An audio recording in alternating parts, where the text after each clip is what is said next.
So the first question is, an inorganic clay of high compressibility is represented by the symbol. So first option is A SM, B CH, C option MI and D option MH. SSJ 2007 में question पूछा गया है. सो यहाँ पे पूछा गया है कि inorganic clay of high compressibility के बारे में पूछा गया है कि किस सिंबल से रिप्रेजेंट करेंगे. ठीक है. सो अगर हम लोग फिगर देखें प्लास्टिसिटी चार्ट को. ठीक है. सो वाई एक्सिस पे क्या है, प्लास्टिसिटी इंडेक्स है, एंड एक्स एक्सिस पे क्या है, इट इज लिक्विड लिमिट है. ठीक है. सो अगर लिक्विड लिमिट की वैल्यू लेस देन 30% होती है तो उसको बोला जाता है इट इज लो कंप्रेसिबिलिटी. ठीक है. एंड अगर लिक्विड लिमिट की value less than greater than 35 and less than 50% होगी तो उसको बोलते हैं that is intermediate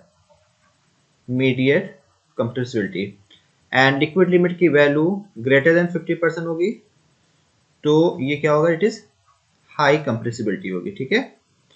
and low compressibility को रिप्रेजेंट किया जाता है कैपिटल एल से, इंटरमीडिएट कंप्रेसिबिलिटी को रिप्रेजेंट किया जाता है आई से, एंड हाई कंप्रेसिबिलिटी को रिप्रेजेंट किया जाता है कैपिटल एच से.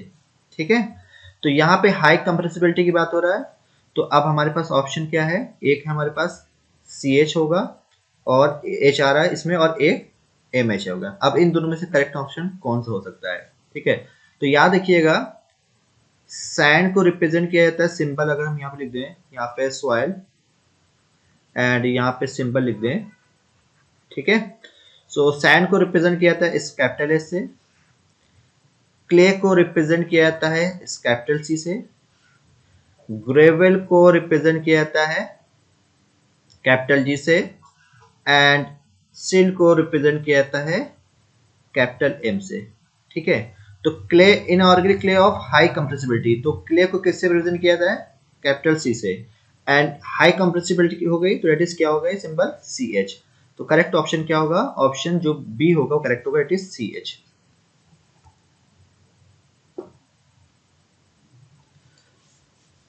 नेक्स्ट क्वेश्चन है, the water content where further loss of moisture will not result in any soil volume reduction is known as option A, that is plastic limit, B plasticity index, and C liquid limit, and D shrinkage limit. SSJ 2019 and RRB SSE 2015 में question पूछा गया है. सो अगर हम लोग draw करें figure देखें, सो अटर limit का फिगर ड्रॉ करें. ठीक है. तो this one is shrinkage limit, this one is plastic limit, and this one is that is liquid limit. ठीक है. एंड ये वाटर कंटेंट होता है यहाँ पे. ठीक है. एंड यहाँ पे हो गया what is volume of the soil. ठीक है. सो जैसे से आपका अगर वाटर कंटेंट को आप कम करेंगे तो क्या होगा कि एक लिमिट है यहाँ पे श्रिंकेज लिमिट. श्रिंकेज लिमिट के बाद क्या होगा कि वॉल्यूम आपका क्या हो रहा है, वो कांस्टेंट हो जा रहा है. ठीक है. तो अगर आप further loss of water content कर रहे हैं, ठीक है, मॉइस्चर का लॉस कर रहे हैं तो वॉल्यूम रिडक्शन पे कोई इफेक्ट नहीं पड़ेगा, उसको क्या बोला जाता है, इट इज प्लास्टिक लिमिट. तो करेक्ट ऑप्शन क्या होगा, इट इज ऑप्शन डी जो होगा करेक्ट होगा, it is plastic limit.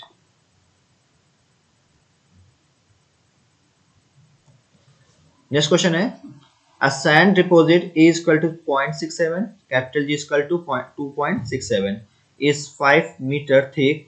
The head of water required for the quicksand condition is option A, that is 1 meter, B 1.25 meter, C 2.50 meter, and D 5 meter. UPPSC A 2007 में question पूछा गया है. सो यहाँ पे पूछा जा रहा है that is head of water required की बात की जा रहा है और कंडीशन क्या है, quicksand condition. तो IC निकाल लेते हैं, क्रिटिकल ग्रेडियंट, that is क्या होता है formula, that is G minus 1 upon 1 plus E. ठीक है. G की वैल्यू कितने है, 2.67 minus 1 upon 1 plus E की वैल्यू क्या है, 0.67. तो ये हो गया that is 1.67 upon 1.67. तो IC की वैल्यू 1 आ गई. एंड IC इक्वल टू होता है it is HF upon L. And length क्या है आपका 5 मीटर गिवन है एंड HF फाइंड कर सकते हैं, that is HF equal to हो गया IC into L. तो IC की वैल्यू 1 हो गई, L की वैल्यू 5, तो करेक्ट ऑप्शन क्या होगा, it is 5 metre. So option D जो होगा करेक्ट होगा। Next question is quick sand is a option A that is cohesive soil, B flow condition occurring in cohesive soil, D flow condition occurring in cohesionless soil, and D types of soil। RPSC JEE diploma 2020 and SSC JEE 2010 में question पूछा गया है। So quick sand is a, ये types of soil कोई होती नहीं है quick sand, तो रॉन्ग ये ऑप्शन हो गया। और क्विक सैंड होता क्या है, so hydraulic gradient, hydraulic gradient at which the effective stresses, the effective stresses becomes zero, so is called critical hydraulic gradient। So hydraulic gradient जिसपे इफेक्टिव स्ट्रेस जो है जीरो हो जाए उसको बोला जाता है क्रिटिकल हाइड्रोलिक ग्रेडियंट, एंड इस फिनोमिना को बोला जाता है क्विक सैंड। ठीक है, एंड ये क्विक सैंड जो है किस कंडीशंस में होती है, तो ये होगा कोहेसिवलेस सॉइल, कोहेजनलेस सॉइल की कंडीशन में होता है। तो quick sand is a flow occurring in cohesionless soil. Correct option क्या होगा, ऑप्शन सी जो होगा करेक्ट होगा, that is cohesionless soil, flow condition occurring in cohesionless soil.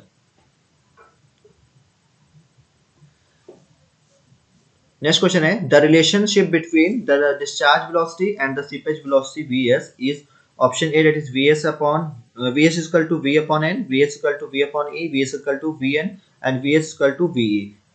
UPSC A 2007 and 12 में क्वेश्चन पूछा गया है। So discharge seepage velocity, seepage velocity that is Vs equal to होता है that is discharge velocity upon porosity का relation, upon porosity. तो Vs equal to होता है Vs equal to V upon N। तो करेक्ट ऑप्शन क्या होगा, option A जो करेक्ट होगा that is Vs equal to V upon N। Next question है a soil mass has coefficient of horizontal and vertical permeability as 9 into 10 power 7 centimeter per second and 4 into 10 power minus 7 centimeter per second respectively। The transformed coefficient of permeability of an equivalent isotropic soil mass is option A that is 9 into 10 power minus 7, 4 into 10 power minus 7, 13 into 10 power minus 7, 6 into 10 power minus 7 centimeter per second। RPSC lecture 2012 में question पूछा गया है। So horizontal coefficient of probability कितना given है, that is 9 into 10 power minus 7, and vertical कितना given है, that is 4 into 10 power minus 7। So find करना equivalent coefficient of probability that is E equivalent is equal to होता है under root K H into K V. ठीक है, so put करते हैं value. तो के एच कितने हैं, 9 into 10 power minus 7 और into that is 4 into 10 power minus 7, तो 936, तो 6 है, तो ये क्या होगा, that is 6 into 10 power minus 7। ठीक है, तो ई इक्विवेलेंट की वैल्यू क्या है, that is 6 into 10 power minus 7 और यूनिट क्या है, दैट इज सेंटीमीटर पर सेकेंड। तो करेक्ट ऑप्शन क्या होगा, ऑप्शन डी जो होगा करेक्ट होगा। नेक्स्ट क्वेश्चन है inorganic soil with low compressibility is represented by option है that is SL, B ML, C option क्या है CH and D option MH।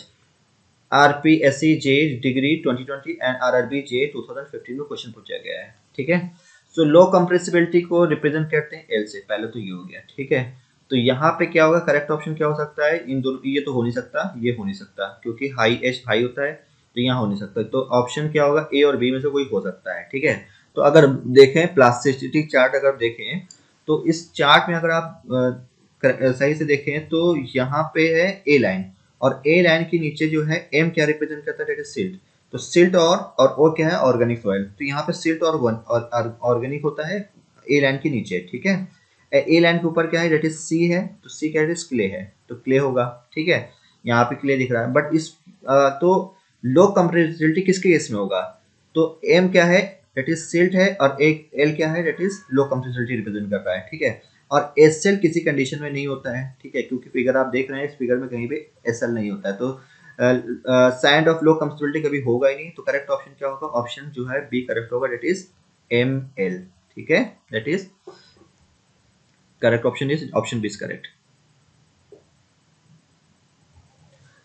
Next question है, a soil was tested for classification purpose and it was observed that the liquid limit is 20% and while the plastic limit is 14%.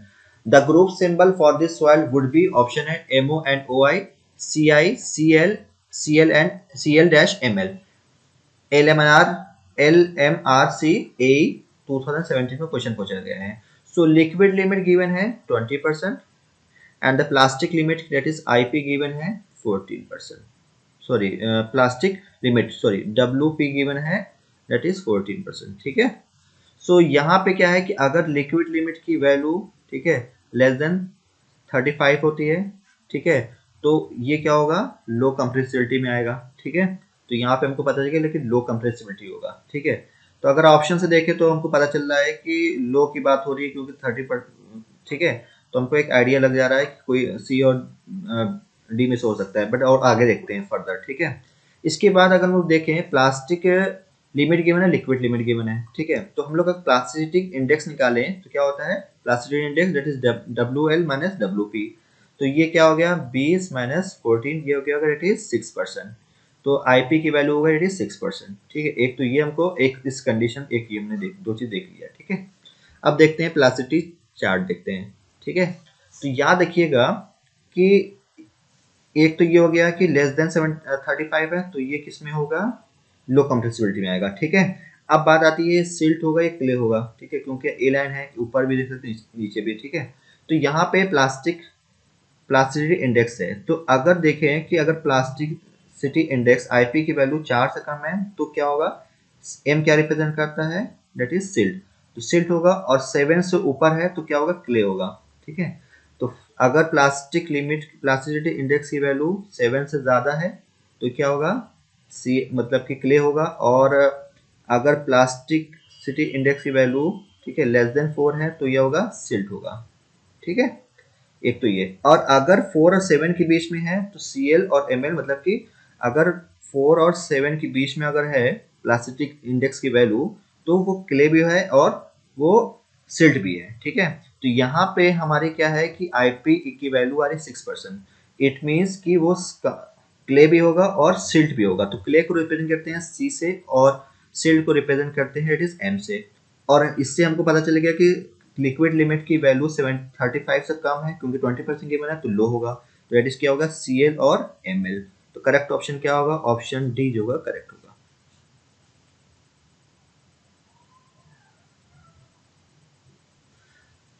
Next question is, in a soil specimen 70% of the soil is part 70% of the soil particle are passing through 4.75 mm IS sieve and 40% of particles are passing through 75 micron sieve. Uniformity of the coefficient is 8 and the coefficient of curvature is 2. As per IS classification, this soil is classified as option A, that is SP, GP, SW, GW। RPSC lecture 2011 में question पूछा गया है। ठीक है, तो यहाँ पे कहा जा रहा है कि 4.75 mm की सीव है, ठीक है, उससे 70% जो है आपका सॉइल पार्टिकल पास हो रहा है। अगर 70% पार्टिकल पास हो रहा है तो इसका मतलब क्या है कि 30% पार्टिकल जो है वो रिटेन हो रहा है। एक तो ये हो गया। ठीक है, दूसरा क्या है कि यहाँ पे एक सीव लगी हुई है दैट इज 75 माइक्रोन की। ठीक, यहाँ पे बोला गया है कि इससे 40% पार्टिकल जो है वो पास कर रहे हैं। ठीक है, तो अगर आप सिर्फ इसको इग्नोर कर दें इस चीज को, ठीक है, तो अगर आप सिर्फ 75 माइक्रोन को देखें तो 75 माइक्रोन से अगर ऊपर से 100% आ रहा है, ठीक है, तो यहाँ पे 40% पास किया तो मतलब कि क्या है 60% रिटेन कर रहा है और सिर्फ 40% पास कर रहा है, मतलब कि अगर हम सिर्फ 75 माइक्रोन की सीट को हम कंसीडर करें, इसको हम कंसीडर नहीं कर रहे हैं। ठीक है, तो इससे हमको क्या पता लगता है कि हमारा कोर्स ग्रेन सॉइल है या फाइन ग्रेन सॉइल है। तो यहाँ पे 75 माइक्रोन है, 75 माइक्रोन से ऊपर 60% रिटेन कर रहा है और 40% पास कर रहा है, इट मीन्स ये क्या हो गया आपका कोर्स ग्रेन्ड सॉइल है। एक तो ये पता चल गया। अब दूसरा क्या है, कोर्स ग्रेन सॉइल में क्या होता है, ग्रेवल भी होता है और सैंड भी होता है। ठीक है, अब हमको पता चलना है करना है कि ग्रेवल है या सैंड है। ठीक है, सो यहाँ पे हमको पता चल गया। ठीक है, उसके बाद हम देखेंगे कि सैंड है ग्रेवल है। ठीक है, तो यहाँ पे अगर देखिए कि 40% यहाँ से 70, यहाँ पे 70% आ रहा था पार्टिकल। ठीक है, उससे 40% पास कर गया, तो कितना पास कर रहा है यहाँ पे, दैट इज 30%। ठीक है, 30% पार्टिकल यहाँ पर रह गया। ठीक है, जो कि किसके बीच में, 4.75 mm और 75 माइक्रोन के बीच में है। और 4.75 के ऊपर कितना है, 30% है। तो इसका मतलब कि अगर ग्रेटर देन, किसी भी कंडीशन में अगर ग्रेटर देन 50% ज्यादा पार्टिकल किसी में होंगे तो वो हम लोग मान लिया जाता है। तो यहाँ पे 4.75, क्योंकि अगर ग्रेवल की अगर आप ये देखें कि जो सैंड की जो पार्टिकल साइज का रेंज होता है वो 4.75 से लेकर 75 माइक्रोन के बीच में होता है। ठीक है, और ग्रेवल का जो होता है पार्टिकल साइज वो 80 mm से लेकर वो 75 सॉरी 4.75 mm के बीच में होता है। ठीक है, तो इसका मतलब क्या है कि 30% पार्टिकल इधर भी है, 30% पार्टिकल इधर भी है। अगर 50% से ज्यादा होता है किसी भी कंडीशन में तो हम मान लेते हैं कि सपोज ये 28 होता, ठीक है, ये 32 होता, तो ये इस कंडीशन में क्या होता, ये आपका सैंड होता। ठीक है, अगर ये 32 होता, ये सपोज ये 28 होता, तो 50% ज्यादा किस में है, इस रेंज में है, तो क्या हो जाता है, ये ग्रेवल हो जाता है। ठीक है, तो यहाँ पे दोनों बराबर है, तो दोनों कंडीशन बराबर होगा, तो ये हम मान लेते हैं ग्रेवल ही होगा। ठीक, तो हमको पता लगे ग्रेवल होगा, दैट इज कैपिटल जी। अब बात आती है ये कौन सा होगा, वेल ग्रेडेड होगा या पोरली ग्रेडेड होगा। ठीक है, तो यहाँ पे अगर देखिए यूनिफॉर्मिटी कोएफिशिएंट की वैल्यू 8 है। ठीक है, इट मींस ये इसकी वैल्यू 4 से ज्यादा है। ठीक है, तो ग्रेवल ही होगा। ठीक है, यहाँ से पता चल गया, मगर एक चीज और है, कोफिशिएंट और कर्वेचर भी देखना पड़ेगा। ठीक है, तो कर्वेचर के सीसी की वैल्यू कितनी है, 2 गिवन है। ठीक है, तो सीसी की वैल्यू जो होती है वो 1 और 3 के बीच में होती है। ठीक है, तो 2 है, तो ये हमको पता चल गया कि अगर 1 से 3 के बीच में अगर वैल्यू आती है तो ये क्या होता है, इट इज वेल ग्रेडेड होता है। ठीक है, तो वेल ग्रेडेड होगी। ठीक है, तो इससे हमको पता चल गया कि एक तो हमारा क्या होगा कि ग्रेवल होगा और दूसरा क्या होगा, वेल ग्रेडेड होगा। ठीक है, तो क्या हो गया, वेल ग्रेडेड रिप्रेजेंट करते हैं दैट इज कैपिटल डब्ल्यू से। तो ग्रेवल हो गया और वेल ग्रेडेड हो गया। तो यहाँ पे देखिए सैंड तो हो नहीं सकता, सैंड हो नहीं सकता, यहाँ पे आया दैट इज ग्रेवल और पोरली ग्रेडेड ग्रेवल और वेल ग्रेडेड ग्रेवल। ठीक है, तो पोरली हो नहीं सकता, क्यों नहीं हो सकता, क्योंकि इसकी वैल्यू जो है लाइक कर रही है 1 और 3 के बीच में। ठीक है, तो यहाँ पे करेक्ट ऑप्शन क्या होगा, क्योंकि करेक्ट ऑप्शन क्या होगा, it is W G, it is well graded gravel. ठीक है, तो ऑप्शन डी जो करेक्ट होगा। नेक्स्ट क्वेश्चन है, as per soil classification system silty sand is denoted by the symbol. Option है S W, S P, S M, S C. S S C G sorry UKPSC A 2007 and 12 में question पूछा गया है।